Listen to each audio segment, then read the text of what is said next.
Hello crafty friends, welcome back to my channel, and welcome if you are watching my video for the very first time. I had a viewer request to show how I made these lovely fabric yo-yos, and I'm sure there are a bazillion videos on YouTube on how to make these.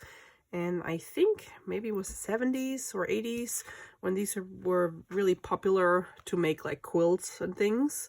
And there's different ways to make these, but I don't really care if they're like super round or perfect, because I just make them from fabric scraps or any fabric that I have in my huge stash. And then I'll just use them to embellish my junk journals. For example, in this one, I made one and just put it up here as a tab, and I think it just looks really pretty. And I just put a little paper flower on it. You could put them on the top or the front of your junk journal to just embellish the cover. All right, so I've made some bigger ones that from like big fabric scraps, and then let me sort these, because yesterday I made a whole bunch of new ones that I want to show you. I think all these ones are new ones, and these are so adorable. I just love them. They're so cute and small. These are about 1.5 inches in diameter. All right, and then I used buttons because, as you know, I have a ton of buttons. So yeah, I'm just gonna make one and show you how to do those. If my tutorial doesn't work for you, or is not good for you, or I don't know, doesn't explain too well, then I would just Google how to make fabric yo-yos or how to sew those. You do not need a sewing machine. All you need is fabric and a needle and thread. So what I did, so with these ones, I just took big pieces of fabric and I just cut random circles, just random sizes. But for these ones, I actually took, I have a whole bunch of 3-inch squares, and I just used these to make these. So from a 3-inch square, you get about a 1.5 inch circle. So it's like half the size of whatever size circle you make. So I have to cut circles with these squares. So I actually, let's see which one. I'm going to show you one where I cut, let's do a pink one, to show you how I cut my circles. And I already actually had these ones pre-cut or left over, and I already picked some buttons just to show you how I do it. And my circles are not going to be perfectly round. They're going to be like potato shaped ovals like this, but it doesn't matter as long as they don't have like corners. That's totally fine. All right, so you could either just cut in a circle like this, or you could, if you have like a circle, let's see, I don't have anything round here. If you have something where you can trace around, like something round, let's see, you could just use this. It's a little small, just trace around it. I personally don't want to do that. Or if you have a perfect square, what I did, I just folded into a tiny square, and then I hold it where the folded corner is. So you want to make sure that you have the open side up here, and then I just cut like a quarter circle. And it's not going to be perfectly round. It's totally fine. Chips. And then we have a circle. And that's totally fine. And I'll just throw this away because it's really tiny and I don't have any use for that. All right. You also want to use fabric scissors to make it easier. Yeah, so, and then you need a needle with thread. And I already threaded my needle, so you wouldn't have to watch me struggle. And I just have, I don't know what size it is, but it's a fairly thin needle, because if you use a thick needle, then you may pull the your not through, and I don't want that, because that happened to me because I had like a thick needle and that was too thick. Actually, I think I had used this one way too big. Oops, I'm sorry. You can see the difference. So yeah, I think I have like a set of sewing needles, and I just picked one where I can actually thread the get the thread through the little hole, but it's a fairly thin needle. All right, so I think I'm going to do, which one do I want? We want a yellow button on a blue one, or the green button. And you don't have to use buttons. You can embellish it with something else. I like the yellow, I think. Okay, so what do you want to do? Of course, this is not a good, well, okay. So you see the back, this is the front side. This is not a good example fabric.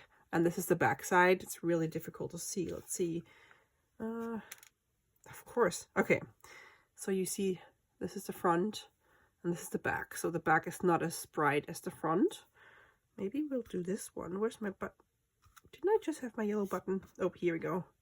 Should we do this one? Yeah, let's do this one. All right. We can do a green button or a pink one. Anyway, so you want to hold it so the pretty side is up. And then you start sewing up and down, up and down, up and down. Maybe, let's see how far in we're gonna go. Where's my ruler? Can't find my fancy ruler. Maybe, I would say maybe 1, 2, 3/16 of an inch, or 2/6, quarter. No, it's not a quarter. An 1/8. Oh my God. That's a quarter. That's an 1/8. Okay. Maybe an 1/8 of an inch. I'm really not good. Oh, here it is. That's why I have this, because I'm not good with, yeah, it was an 1/8. Okay, an 1/8 of an inch. I grew up with the metric system, so yeah. Please forgive me. All right, got my needle threaded. And I try to do it close to the camera so you can see it. So hold the pretty side up, and you want to start on the back side. So I'm just going to turn around so you can see it. So I'm just going to put a hole right in here. So this is like the distance that I want from the edge to the seam. And then I just go up and down and up and down. And you can pull the needle through, or you can just do this a bunch of times like this before you pull it through. I feel like this is faster. And let me pull this through so I can see, can show you how, I don't know if you can see how my stitches are. So I put them fairly close together. They're not super long stitches, because the longer the stitches, the bigger these folds will be. If you have, let's see if I have a good example. If you have many stitches, then you're gonna have more folding, like lines. And you just have to experiment. I was gonna hold my thread like when I crochet. You just have to experiment what works. So I would not start with the prettiest fabric. I would just start with the scrap and then test to see how you can, what works best for you, what needle, what's stitch length, and you just go around the whole thing. And these are really, really quick to make. The other day I was Skyping with my mom, and I was just sitting here making a whole bunch of these. Actually, these. And I also found that thinner fabric makes them look prettier. Like, these are all thinner fabrics than these. This is fairly thick fabric. It still works. It depends on, like, I don't know how well this would work for a small one. So you can see this is kind of bulky. I think you can probably, before you sew a button on, you can probably press it flat with an iron. I haven't. I think maybe the yo-yos that were made for like quilts and stuff, they will get pressed because they look fairly flat. Also, I think Some people use like a template, like a circle, and sew around it, but I don't know how you would get the circle back out. So, but I mean, these don't have to be perfect. These are just little embellishments for junk journals. So I hope I'm on camera, and then I will show you how to finish this. And don't poke yourself. Been there, done that. Okay, and then depending on your stitch length, sometimes you end up with the needle at the top, like the stitch coming out on the top or the bottom, but I will just go to the back, like down again. So now you have this little thing, and we're just going to flip it over so you have the pretty side out. And then when you slowly pull this together, it will get to this, turn into this yo-yo shape. But as you pull the string, the thread, I would just like make it round to make sure that you have like a nice circle. And here's our yo-yo. Isn't that cute? That's the back side. So now technically you could just press it with the iron if you wanted it to be really flat, but I don't want to have it really flat. Okay, so now what I do, I'm gonna go through the yo-yo a few times back and forth just to sew it down so the front and the back are stitched together. And I'm just going anywhere in the middle. Back, and now it came out in the back, and then we're going to go back to the front before I sew my button on. Oh, I'm sorry, gosh, my camera is zoomed in, so I couldn't really tell where I was.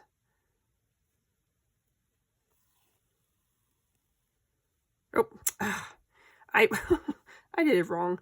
I accidentally went to the back instead of going back through the front. Hold on. I'm gonna pull this back out. Okay, so now I gotta thread my needle again. Hold on. All right, so we are at the front, and we're gonna go to the back. Oh my gosh. Get stuck somewhere. And just making sure that it's still nice and round. Now we're at the back, and we're gonna go back front. Let's see, where does it need some more?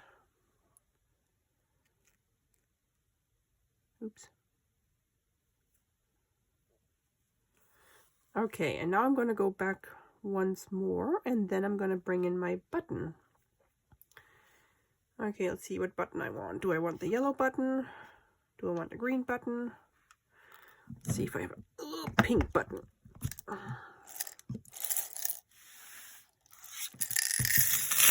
Yeah, goodness gracious. Oh, this one is pretty. No, maybe not. Too many buttons. Too small. I thought I had like a pink button. Maybe not. I want a purple button. That's cute. Maybe I'll go with the purple. Oh, that's nice too.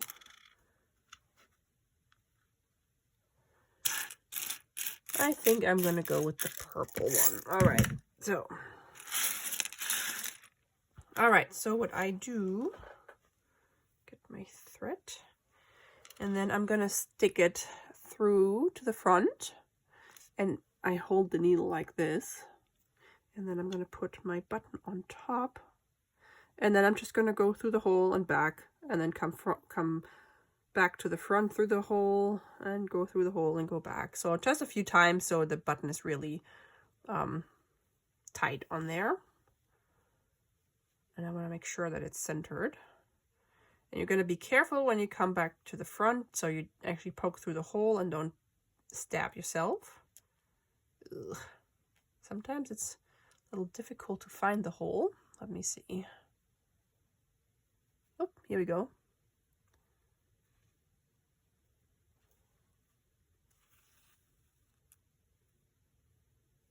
And I just do this a few times until the button feels like secure on there, not too loose.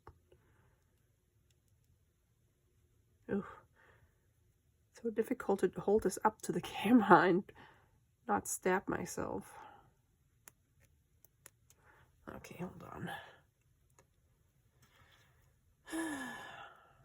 Why is it difficult to sew on camera, but it's not difficult to sew off camera?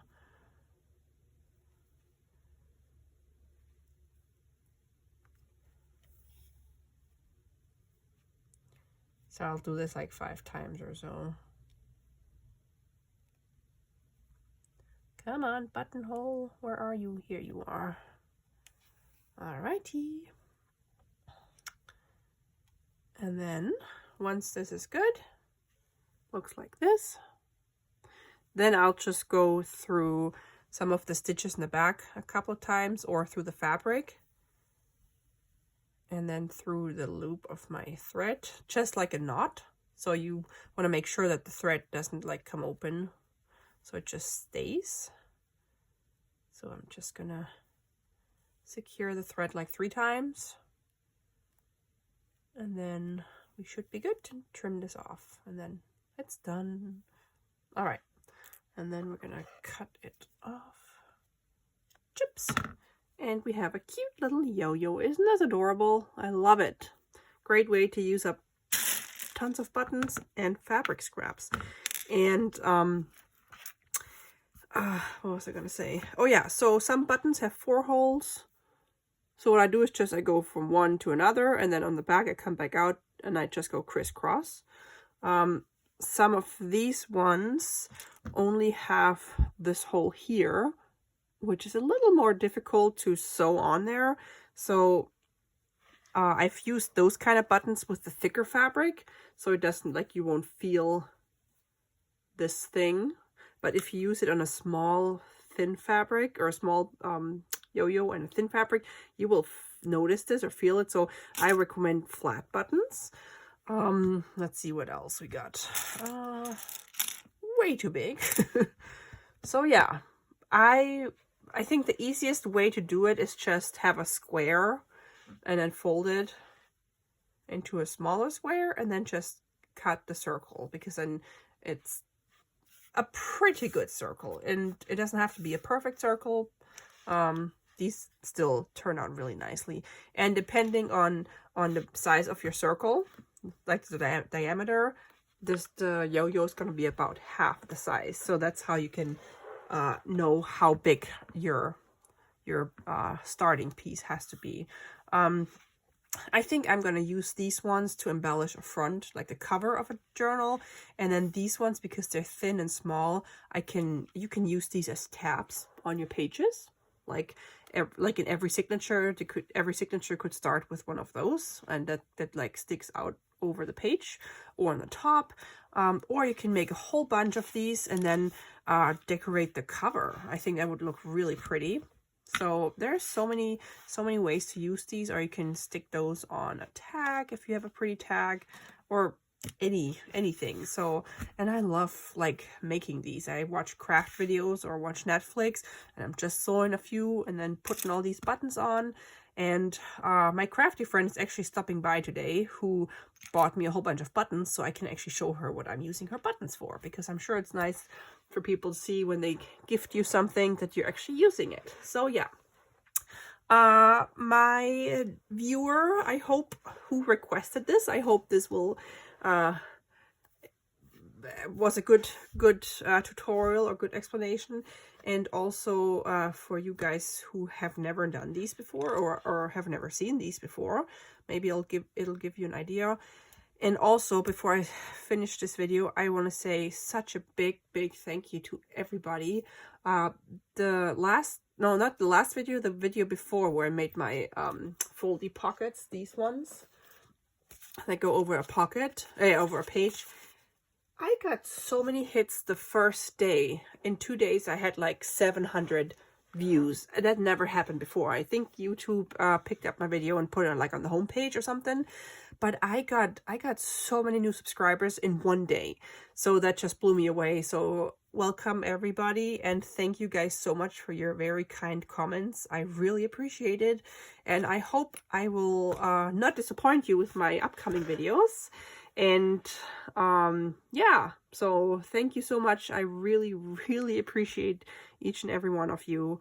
This totally makes my day when I get nice comments and good feedback. So yeah, I hope you like this tutorial and you can use up some of your fabric stash for your junk journals. So thanks so much for watching, guys, and I'll talk to you in my next video.